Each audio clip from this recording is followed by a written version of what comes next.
In the last week, we know that there's been some discrepancies between Donald Trump and the Somali-American community. Somalians ripped off that state for billions of dollars, billions, every year, billions of dollars, and they contribute nothing. The welfare is like 88%. They contribute nothing. I don't want them in our country, I'll be honest with you. And again, he's been talking about Ilhan Omar. She's a politician out of Minnesota.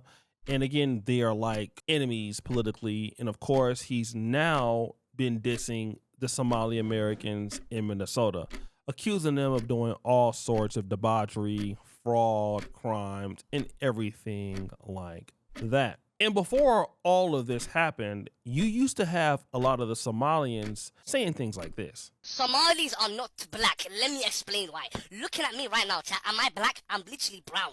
I'm literally brown, bro. Think about it as well. Somalis are Arabs. We're in the Arab leagues. We speak the Arab language. We eat the Arab food. Bro, think about it like this, bro. If a whole community doesn't regard themselves as black, we can't be black, bro. We literally can't be black, bro. Many of the Somalis did not identify as being black. And of course, I can understand that because they're from Somalia, a place where everybody is, either black in some way or African. So there's no reason to call yourselves black. And this is the same thing that we've seen with the Dominican community or other black Latinos. This is no different. I'm not black, I'm Dominican, or I'm not black, I'm Somali. But now we have been seeing a different change. Always been a racist, a bigot, a xenophobic, and Islamophobic. We know that he called African nations a in his first administration.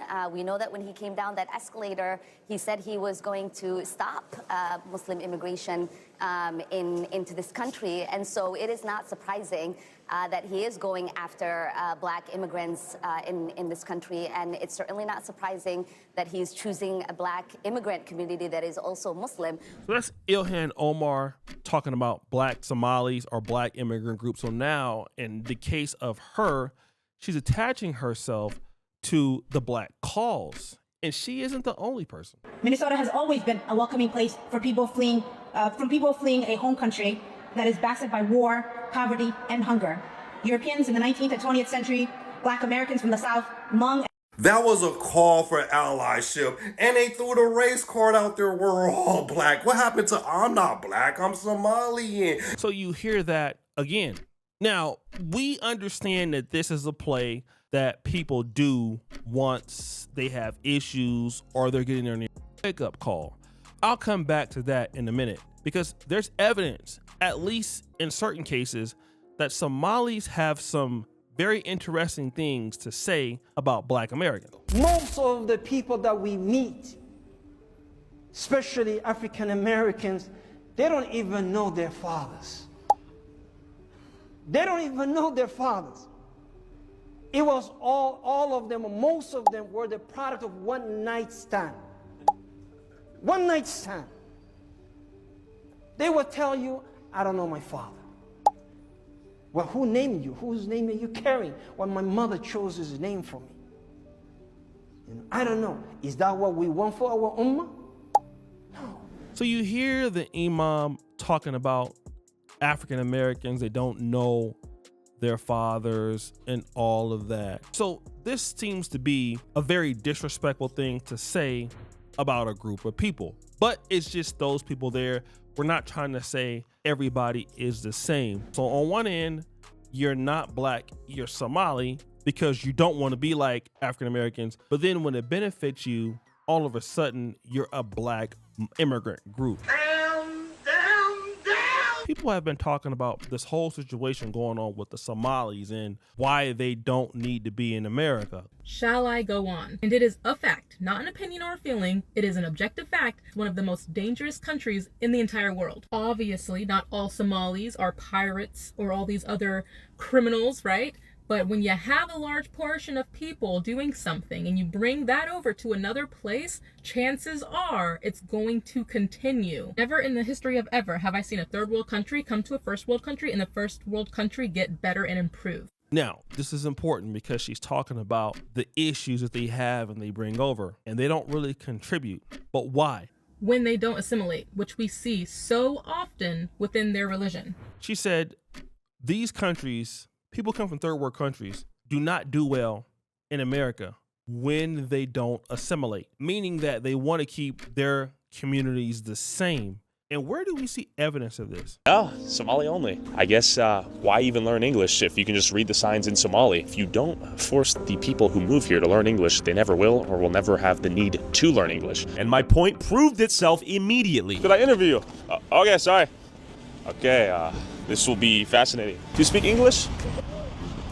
Do you speak English? Somali. Do you speak any English?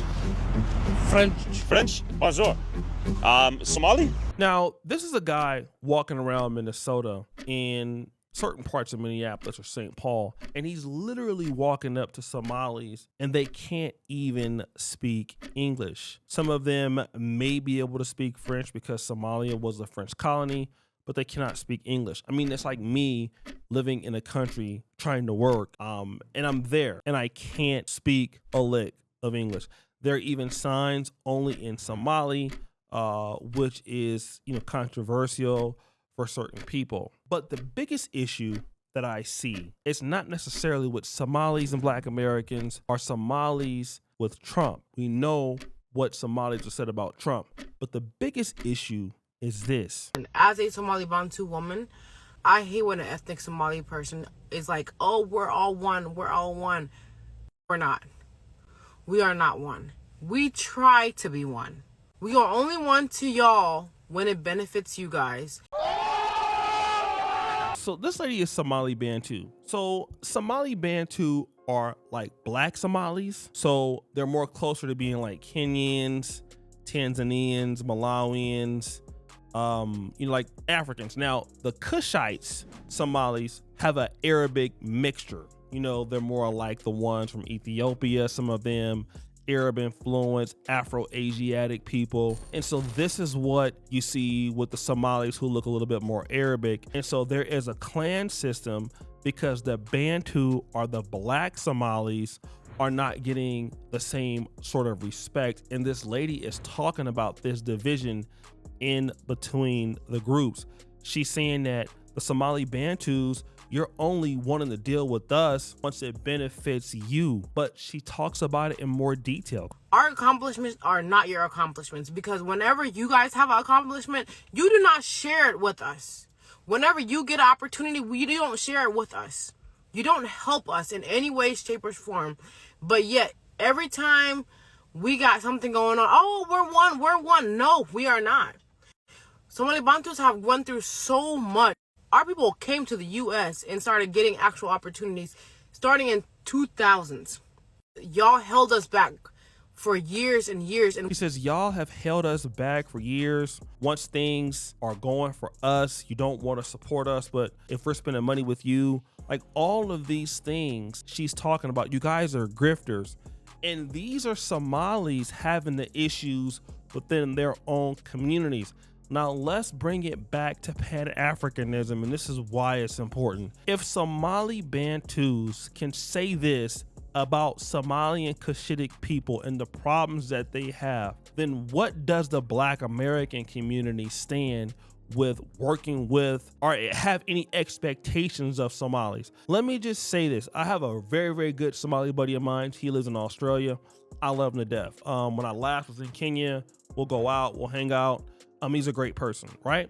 But you can't expect everybody to be like that. And I've met some Somalis, they're hella cool. I mean, the women are beautiful. The people are just nice. I know a lot of them here. I know some of them here in Uganda. But to expect that Somalis are just gonna be on the same time as Black Americans, it's pointless, because Somalis have a different way of life. They're not all unified, as we're gonna find out. They all have different things, and there are divisions within the group, and yeah, we're gonna find out. My name is Faisal Deri, and we're here gathered today with the community leaders, business leaders, and youth leaders from the Somali community and from the Muslim community in Minnesota. And we're gathered here today to fully support and endorse President Trump and JD Vance. These are Somalis that support Donald Trump, okay?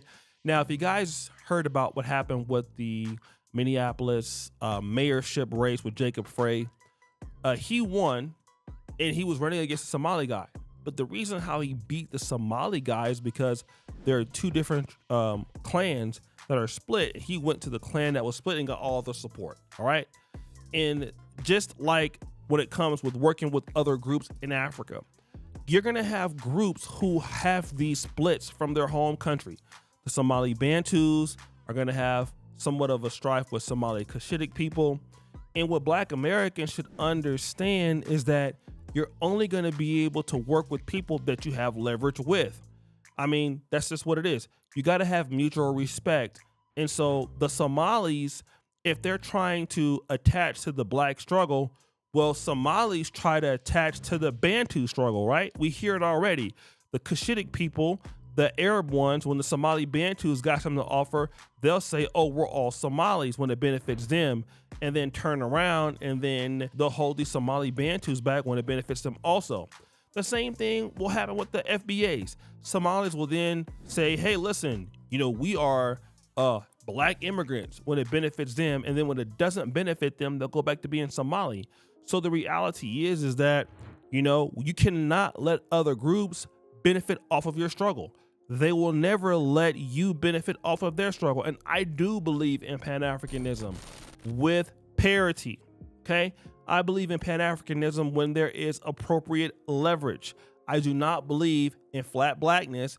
You can steal from me when you want without giving any value to me, when you won't let me do that to you. And all African groups gatekeep. I'm in Uganda right now. You're not going to be able to benefit from the Ugandan struggle. They make you pay to, you know, to be associated. You have to prove yourself. So other groups should have to prove themselves when it comes to interacting with Black Americans or hashtag FBA. It's only right. Whenever you go and deal with them, you have to give them something. You cannot be associated with Africa or Africans without giving up something. They have to give up something too, right? And so if we can get that, if we have that level of parity, then yes, we can ride for anybody and they can ride for us. But if nobody is contributing to the pot, like what this lady is talking about with Somali Bantu, then they can be no help to Black Americans. If you're not even helpful to your own Somali Bantu people, we would be crazy to believe we would be able to get anything from that relationship. Also, you would only be able to get something from that relationship if you could force it with leverage. And this is not to disrespect Somalis, or Ethiopians, or Eritreans, or Nigerians, or Jamaicans, anybody, right? But there has to be value given and added on both sides. So guys, what do you think? It's your boy O'Shea D Jackson back at it again with another episode of the Celebrity Junk. I appreciate you for all that you do. Subscribe, hit the bell. We're out.